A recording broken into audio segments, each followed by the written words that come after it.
IPL 17th match Lucknow super giants versus royal Challengers Bengaluru మధ్య జరిగింది. ఈ మ్యాచ్‌లో రాయల్ ఛాలెంజర్స్ బెంగళూరు వాళ్ళు 6 వికెట్ల తేడాతో గెలిచారు.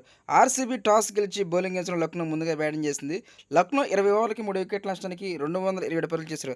లక్నో బ్యాటింగ్‌లో రిషబ్ పంత్ 118 పరుగులు, మిచెల్ మార్ష్ 67. ఆర్సీబీ బౌలింగ్ వచ్చేసరికి తుషార 1 వికెట్ తీసుకున్నాడు, భువనేశ్వర్ కుమార్ 1 వికెట్ తీసుకున్నాడు, షెఫర్డ్ 1 వికెట్ తీసుకున్నాడు. అనంతరం బ్యాటింగ్ చేసిన బెంగళూరు 18.4 ఓవర్లకి 4 వికెట్లు నష్టపోయి తమ యొక్క టార్గెట్‌ని ఛేదించారు.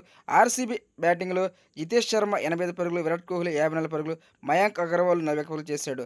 లక్నో బౌలింగ్‌లో విలువరకు 2 వికెట్లు, అవేష్ ఖాన్ 1 వికెట్, అక్షర్ సింగ్ 1 వికెట్ తీసుకున్నాడు. ఈ మ్యాచ్‌లో ఆర్సీబీ 6 వికెట్ల తేడాతో గెలిచిన. Man of the match Jitesh Sharma అందుకున్నాడు. 33 బాళ్ళకి 8 పరుగులు అయితే చేశాడు. ఈ విజయంతో ఆర్సీబీ టేబుల్‌లో సెకండ్ పొజిషన్ ఉంది. ఆర్సీబీ సెకండ్ పొజిషన్ అవడం వల్ల క్వాలిఫైర్ 1 మ్యాచ్‌లో పంజాబ్ కింగ్స్ తోటి మ్యాచ్ అయితే ఆడాలి. ఈ మ్యాచ్‌లో గనక ఆర్సీబీ గనుక గెలిస్తే డైరెక్ట్‌గా ఫైనల్‌కి వెళ్తుంది. ఓడిపోతే ఇంకో అవకాశం ఉంటది. ఎలిమినేటర్ మ్యాచ్‌లో ఎవరైతే గెలుస్తారో వాళ్ళతో మ్యాచ్ అయితే ఆడాలి. ఆ మ్యాచ్‌లో గనక గెలిస్తే ఫైనల్‌కి వెళ్తుంది. ఈసారి మరి ఆర్సీబీ కప్పు గెలుస్తుందో లేదో చూడాలి. Please friends subscribe my please support me. Thank you.